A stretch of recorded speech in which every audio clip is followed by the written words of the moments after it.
Good afternoon, Libra. So, welcome to Purple Table Tarot. I'm Robin, and we are going to be doing your monthly reading for May today. And this is a general reading for all Libras for the month of May. Sun, Moon, Rising, North Node. My North Node is in Libra, so that'll be interesting. So, yeah, if it resonates, claim it completely. If it doesn't, that's okay. Just go on ahead and check out the other reads. And we'll go from there. But this is the Ethereal Tarot, going to be delivering messages from Spirit to you today, Libra, for the month of May. Okay, Libra.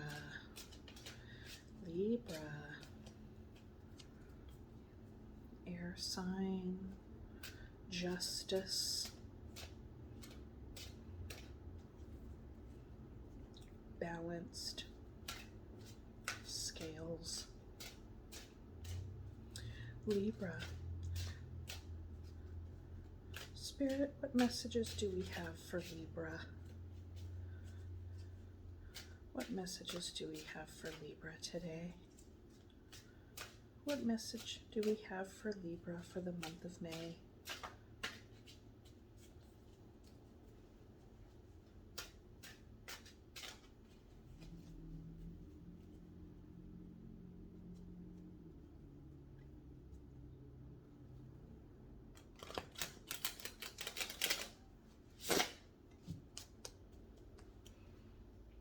What messages do we have for Libra? Libra, what can we tell Libra for today, for the month of May?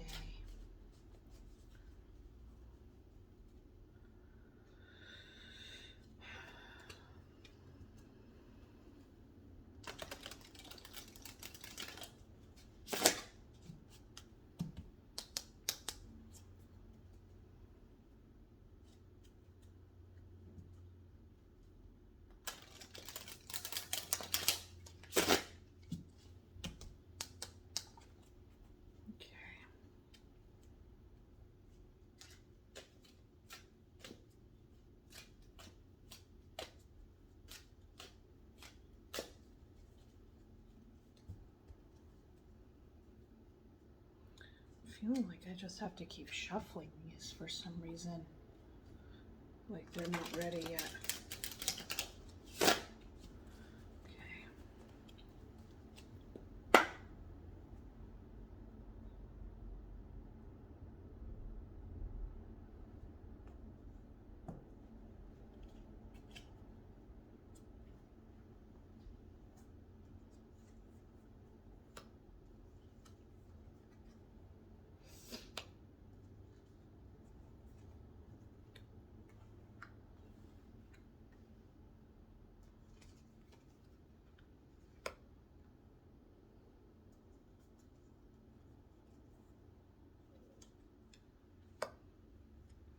Okay, so you have the King of Pentacles, the Hierophant, King of Wands, Four of Cups, and Six of Pentacles.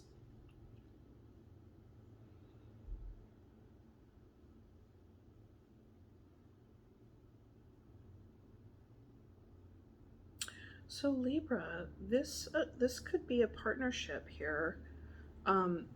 There's the King of Pentacles energy, which is pretty much at the top of the game, like, as you know, like for any king of any suit, they're kind of like the full, most evolved embodiment of that energy. However, they do have the tendency to that is very easily to like slip over into any rigidity that would appear to be like connected to that kind of energy. So for instance, King of Pentacles is very stable. They're affluent. They get things. They know how to get things. They're very well.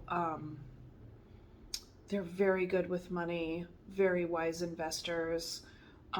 They know what, I don't know. They're just really good with money, good with savings. Like they got their 401k is stacked. Like they don't have to worry about anything, right? And so they have that in them. They're very stable, very patient. Yeah, just very patient and stable. And they're kind, they're able to get things, but they can also share as well. Because being at the top, being like the king of any kind of suit, you also have to embody the qualities that come before you, because those are integrated aspects of yourself from when you were a page or a knight or a queen, So there's that, the King of Pentacles, and then we have the Hierophant, which, as you know, is a set of doctrine. It's kind of like the structures that inform our lives. Sometimes these structures can be rigid. It can be doctrine that we are wanting to shed, or it can also, it's basically like rules, like in structure, like social structures, social systems that promote a particular like guideline of behavior. The Hierophant is like the influence of these ideologies into our life. And so then between the King of Pentacles and the King of Wands, we have the Hierophant. So, perhaps this is a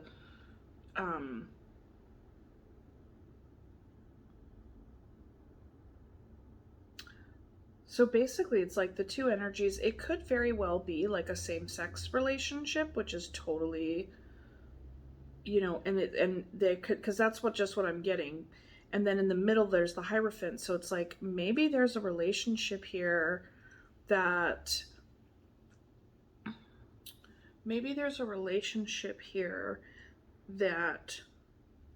has a lot of like, just like and it's hard to put into words because I'm kind of feeling it more than being able to like articulate it, but it feels like a thick wall of doctrine that is like between these two people and making it so it's hard for them to come together. Like I'm seeing this Hierophant in between these two kings as a barrier. There's something about this doctrine that feels like a barrier to me. But we have the King of Pentacles, which is the king of being able to get things. And then we have the King of Wands, which is the king of being able to get things done. I like that little thing. I made it up. So yeah, we got like a lot of stability and a lot of desire, fire and earth. Like it's a really good combo. And we have a whole set of ideologies in between these folks. So we'll see where it goes. Now the Four of Cups is basically like, it's the homeostasis. It's like nothing's really wrong, but nothing's really all that right either. It's just kind of the card of stability, but the card of emotional stability, but also the card of boredom. And just kind of like don't know, like, I want to say complacency. You know, there's this person sitting there and he's got 3 cups on the ground and he's just kind of looking at his 3 cups. He's like, ho hum, you know, la di da, meh. And, you know, because it's just like there's things that when they're very stable, they can become routine, and then like routine then can become rote, and then it's just like there's not a lot of joie de vivre um in anything that you're doing. You know, it's more kind of like going along with the life. You're just kind of going through the motions. And so there's an offer coming in with this 4 of Cups, but you know, this guy, he's so kind of lockstep in his regular routine that he's not able to see like a new opportunity coming his way, like a new emotional opportunity.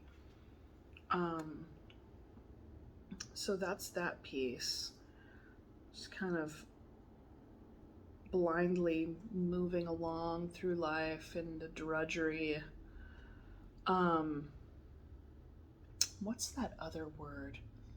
Oh, a friend of mine from high school used to use it. Mundane. Mundane. A friend of mine from high school and junior high, actually, she used to use that word a lot.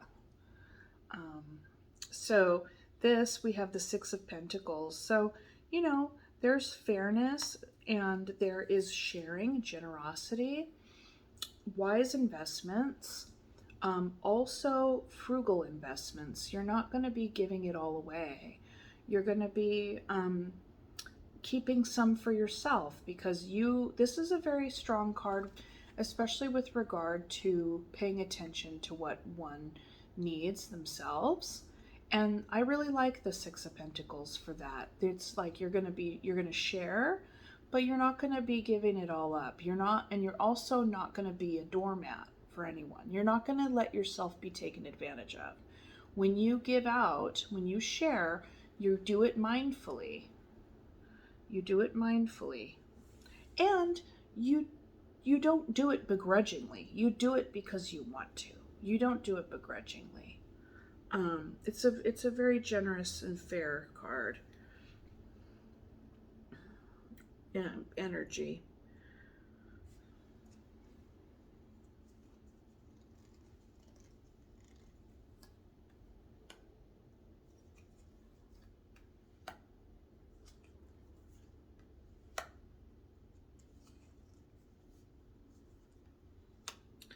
Wow.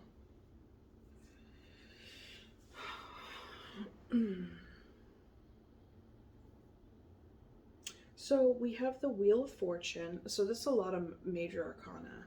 We have the Wheel of Fortune, Strength, the Tower, and the 6 of Swords.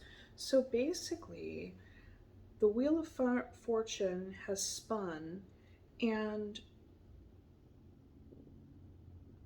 what the Wheel of Fortune is asking you to do, like the energy that it invites you to engage with, is basically like trusting the wheel of life, trusting in your own karma. It also asks you to keep good karma, okay?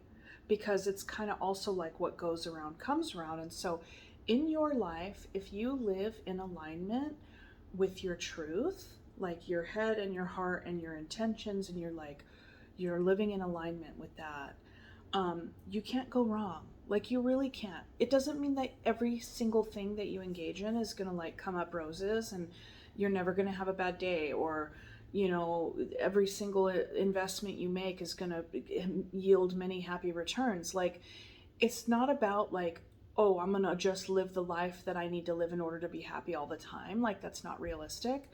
It's really kind of taking life as a whole and being like, well, as long as I live my life in my truth, and I'm living as a true human being, and I'm practicing good karma, and I'm walking the path, and making the best choices that I can make along the way, then I am fully trusting and surrendering to the Wheel of Fortune.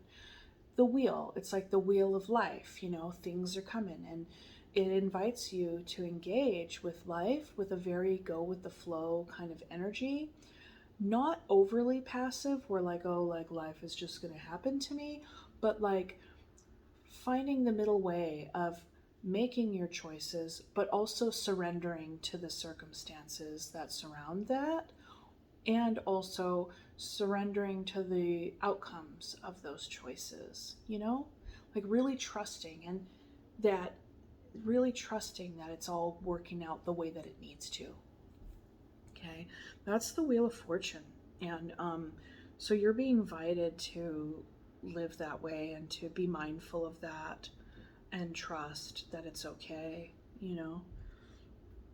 because in life there are things that we need to do that don't feel very comfortable. And that's what this Strength card is about. There is discomfort in, learning to tame your, inner impulses. There's also discomfort in taming the lion within, and even like, even some apprehension and even moving towards this amazingly majestic animal, right? Like, it takes a lot of strength and a lot of bravery in order to engage with those aspects of ourselves, and also just like those aspects of life, like really recognizing the ferocity, gauging like how close or distant, like how, like gauging your proximity to that. And if this is kind of like, if this is like your inner lion, then really getting in touch with that, like being right with that. It takes a lot of strength and courage to do hard things in life. And it takes a lot of strength and courage to make choices that are big choices, but a lot of strength and courage to also surrender, which is another aspect of the wheel, is that it's also inviting you to surrender. Because as long as your karma bank is good, then the surrendering shouldn't be a problem, because it's just like good things. I don't know. It's just like when you live in alignment with your truth and you practice good karma and are just living the path of a true human being, then anything that comes your way, it's like you'll be able to survive that and it'll be okay. And you trust in your own survival. You trust in that. And so that takes a lot of strength and a lot of courage.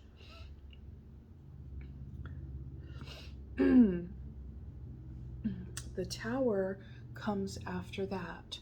So, here comes this energy to come and wipe the slate clean. That's what Tower moments do. Tower moments can be unexpected. They actually are expected. That's what Tower moments are. It's unexpected change. A lot of times when the unexpected change happens, it can bring sadness, it can bring grief. I think in this instance, since it is touching it's laid in between the King of Wands and the ho-hum Four of Cups, I think that the Tower is kind of instrumental here in like shaking things up. So things have been really ho-hum, but now we're shaking things up. There's some shake up with the Tower. And maybe it's the King of Wands here that has done the shaking up. But whatever it is, the Wheel of Fortune and the Strength card were leading up to the Tower moment. And the Strength card is touching the King of Wands and the Hierophant.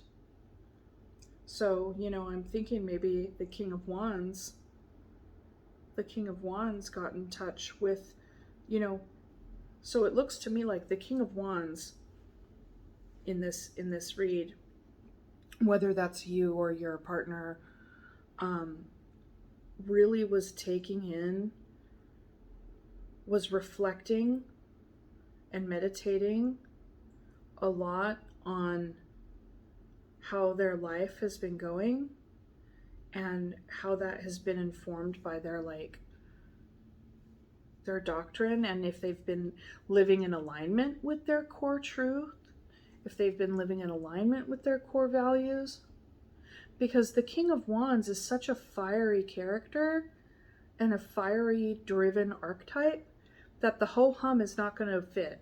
The ho hum is not going to work for the King of Wands.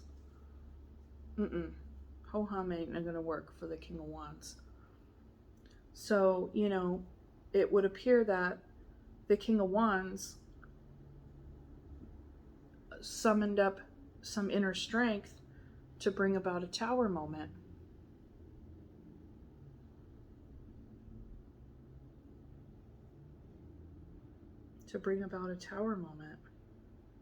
Maybe this King of Wands is leaving a job. Maybe the King of Wands is leaving a partner.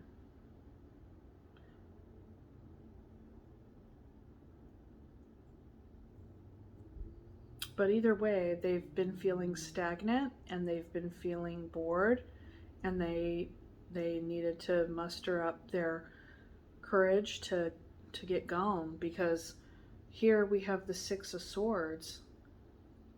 Now the Six of Swords is leaving choppy waters for smoother waters, which is a little bit funny, because I would wonder actually if in this case the King of Wands is leaving smooth, overly placid waters for some other kind of little, wants to make some waves, because here we have the Six of Swords in between the Four of Cups and the Six of Pentacles. So we got two sixes here touching each other as well. Water and earth. Actually, not water and earth, but air and earth. But it's interesting because the character in the card is sailing away. So, but the funny thing is he's looking over his shoulder as he's rowing, and which over this shoulder is looking at the Four of Cups. And this looking over his shoulder, this is the side of the waters that are calm. Typically in the Six is kind of like, oh, you're leaving rocky waters for smoother waters. But in this instance, the King of Wands, I believe, is leaving placid waters for some more, to go make some waves in their life. So this is really interesting, Libra. This is really something, Libra. You have you have two energies, you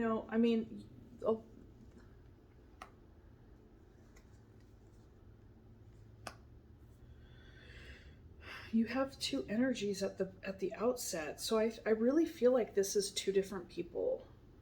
And I feel like the King of Wands left the King of Pentacles, because that decision was being influenced by the fact that this person was really bored, and they, maybe they weren't really looking at this offered cup over here, and they wanted to be fair in their departure, because they were also taking into account their doctrine that they may have been raised with, or some sort of new doctrine that they're just now kind of coming up, that this could be some kind of new doctrine that they are just kind of now like starting to really learn about or study or embody or what have you, and that is exciting to them, and they don't want to be bored anymore. That's a possibility. So either way, they are leaving placid waters for some excitement. Excuse me. And on the other side of that, they find the Knight of Swords, which the Knight, in comparison to the King, is a more youthful energy. they are also of fire, like knights are fiery. So in a way, like say if this King of Wands left the King of Pentacles, and then now after their departure they find some um Knight of Air, like this is two fire energies. You have the Wands and then you have the Knight. And the king is air, and then the element that this Knight is wielding is air. So you have complementary energies, fire and air and fire and air.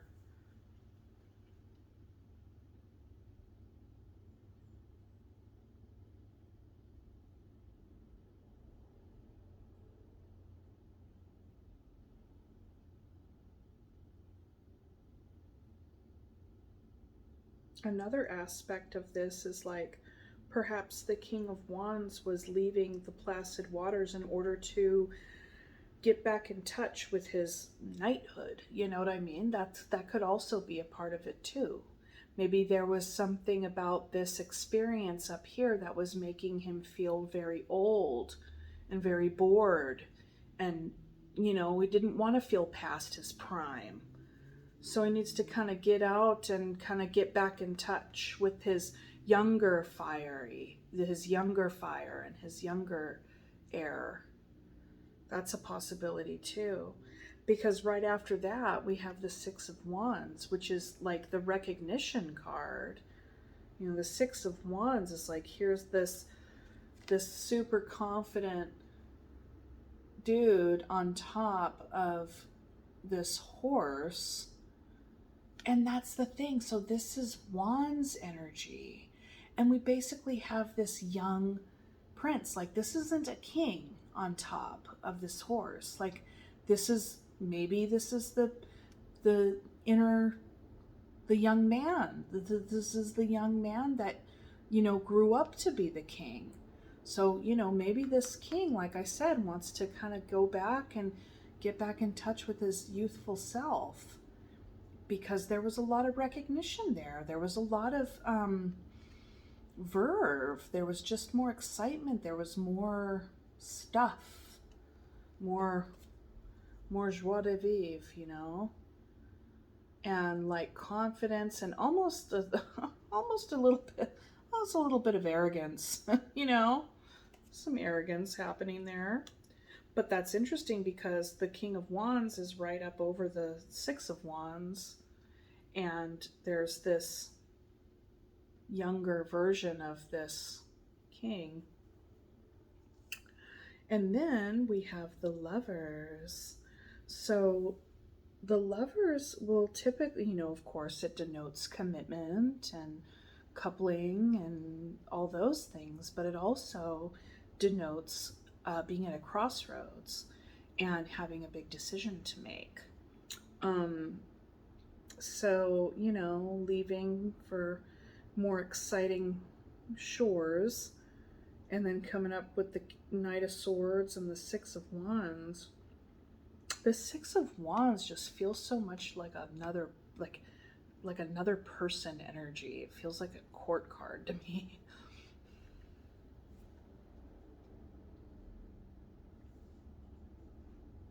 So yeah, I mean, maybe like there's a departure, and then there's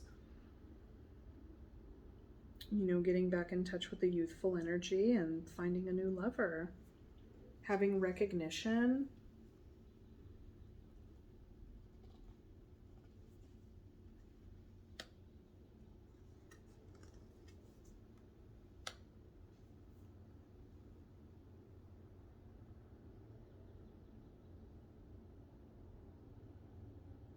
Okay, so the recognition.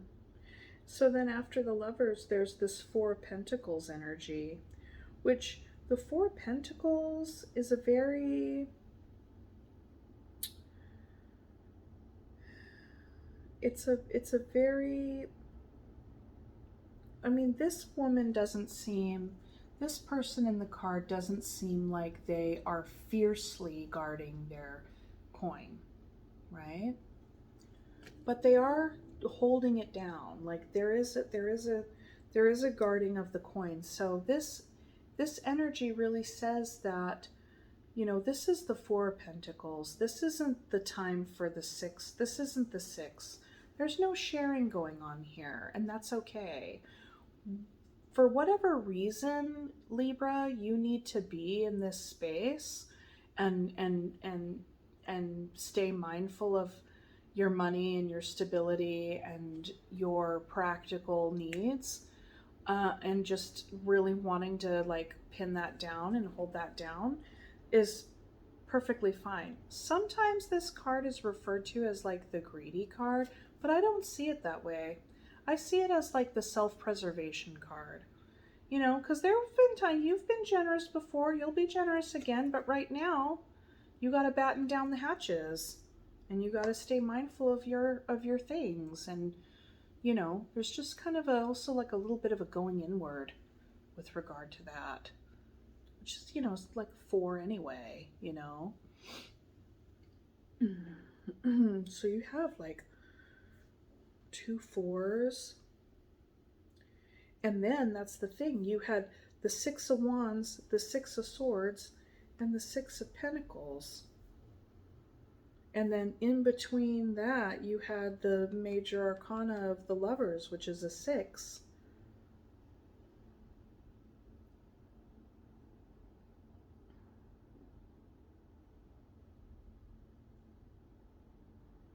And then after that, we have what is another card from this deck, which is called the Well.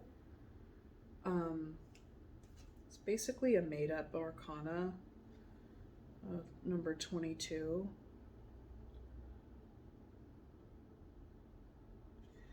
And so, I mean, I don't know. I guess if I'm just going to intuitively read this card,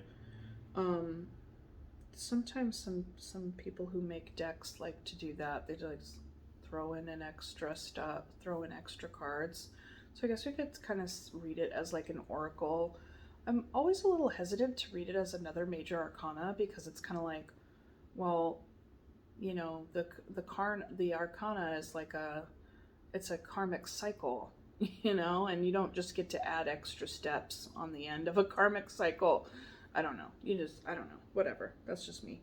So the Well, I would imagine that, you know, while you're feeling the 4 of Pentacles energy and wanting to keep yours to yourself, batten down the hatches, there's also, you know, I think you're being invited to remember that there is also abundance. So maybe you don't have, like, this is inviting you to not hold on too tightly, because you don't want to lead yourself into poverty mind. Sometimes if we like hold on too tightly to our coin, then we can begin to kind of go into the rigid aspects of that, which is to then become can morph into poverty mind. Meaning like there's not enough to go around. I'm gonna run out of my resources. I need to like hold on to it all so tightly because it might not be there anymore or whatever. Just a lot of poverty mind is driven by a lot of fear. Now, the Well, I believe, is inviting you to remember that there are resources. There is a wealth there. There is, you know, you can draw on the resources and there is enough there for you as well. There's an abundance, there's an ever flowing abundance.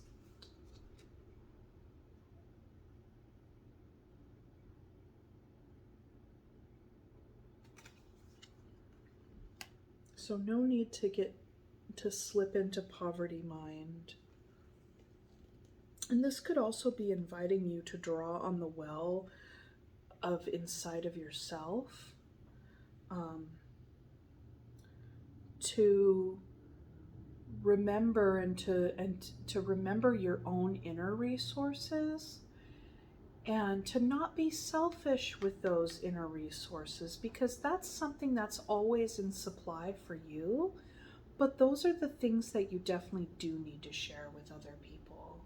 So, really being reminded that yes, it's healthy to take stock of what you have and to like hold that down, but be careful of slipping into poverty mind, and be careful of being too nailed down to where then you don't share yourself with other people.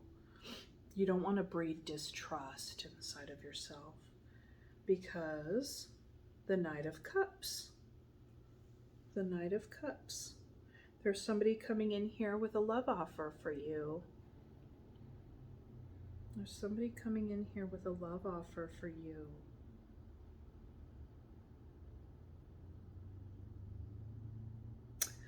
So it's like I see here that this King of Wands left a job or left a partner who was very stable financially, because they were feeling stuck and bored. And, you know, there was fairness in this departure. Then Libra went along and trusted the Wheel of Fortune, drew on your inner strength in order to create this Tower moment in an effort to wipe the slate clean and shake things up, because you wanted to jam, you needed to go. You left something behind because you really wanted to get in touch, back in touch with that fiery, youthful aspect of yourself, because there's nothing that'll make you feel old other than simmering in the Four of Cups. You know, and in that endeavor of getting back in touch with your youthful self, you became more attractive. You got more attention. You got more recognition. You know, there was a vibrance, a vitality that emanated from you, a swagger, a new spring in your step. And that attracted some lovers. That attracted some that gave you some choices. That gave you some choices in the love department. And, you know, given that there were some choices in the love department, there was a part of you that wanted that. That was a nice attention. However, there was parts of you that were still withholding yourself. You were holding back. You were holding back. But then you were invited to really get in touch with the fact that you don't have to hold yourself back. You know, like there was a reminder somewhere along the way that said, hey, there's enough to go around for everybody. Like, you can share yourself, you can share your love, you can share your inner world, you can share your dreams of the future. And that's okay, because, you know, that's just, it's good, because there's enough to go around. No one's going to take advantage of you. No one's going to rob you.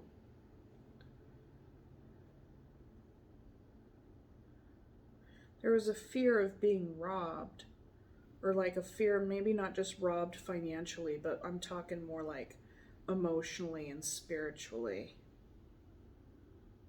And I think that perhaps there was something about these early doctrines that made it so this job or this partner was making you feel like your inner resources were being drawn out of you. That it was extinguishing your flame. It was putting out your fire.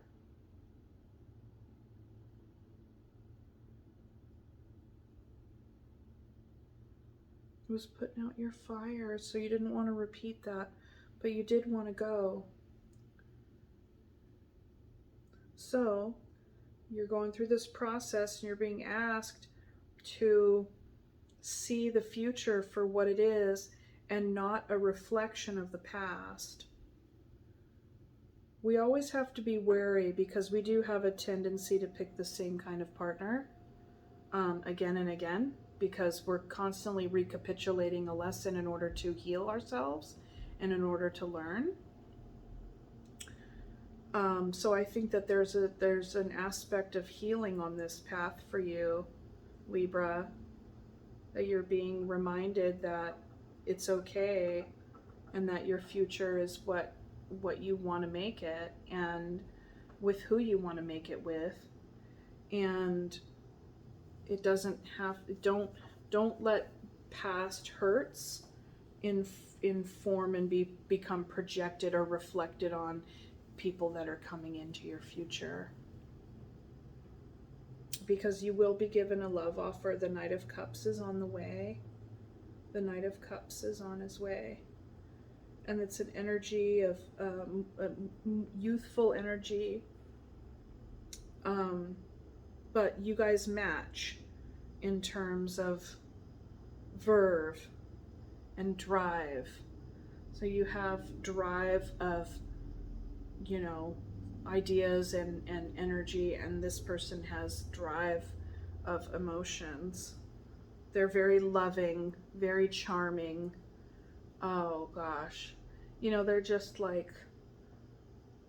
so attractive,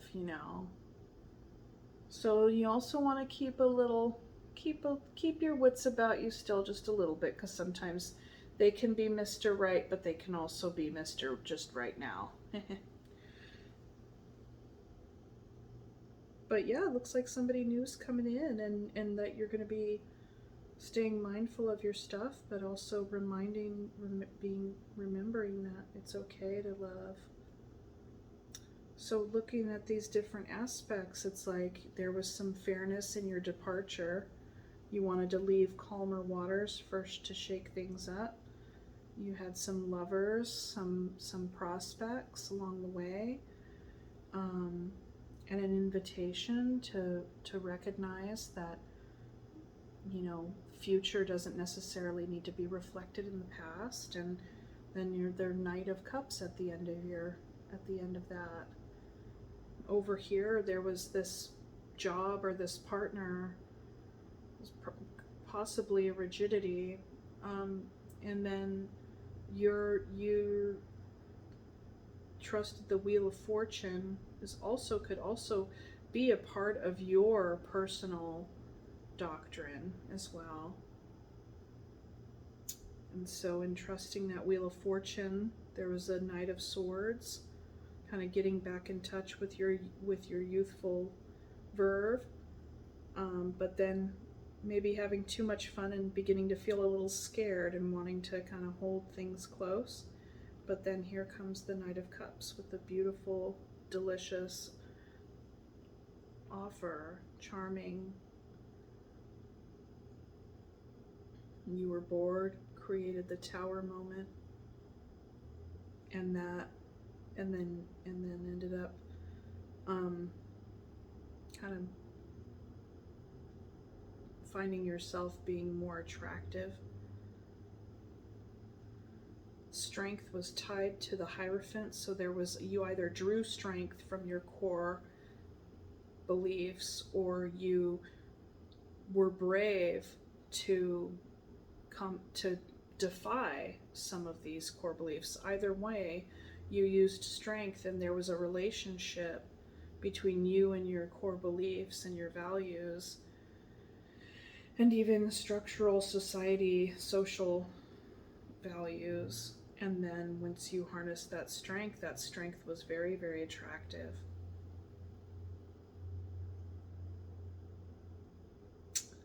I'm going to draw an oracle card for you. I think, Libra, I will go ahead and I'm going to do a Sacred Rebel, because this is saying like this path and this journey just says to me that like you really trusted yourself in this situation, and you took matters into your own hands because you realized how unhappy you were feeling and how like you weren't living your fullest and like brightest life. Like you could feel that there was something inside of you that was like dimming out, Libra. And so you decided, I don't want that fire to go out inside of me. I don't want that fire to go out. I want that fire. I want to build that fire. I want to burn it bright and high. Okay, I think that's your card. So you got 3 of them. Okay, against the grain. And they're all in order too. Follow your own rhythm and shock of the new. So against the grain, I mean, basically it's like you decided to make a move, and look, it's water. So like you were sailing away from placid waters towards more choppy waters because you wanted to shake things up. And swimming against the grain, swimming against the current was exactly what you were doing. Because if you have placidity behind you and choppy in front of you, you're going into the choppy. That's against the current. But you did it anyway. You were strong to do it anyway because you knew it had to be done. You knew it had to be done because you were going to be following your own rhythm. You really needed to do what you wanted to do. Go with the beat of your own drum. You wanted to get back in touch with that inner music. You know, and maybe there was a part of the like shock of the new was also causing you to hold some stuff close to the vest.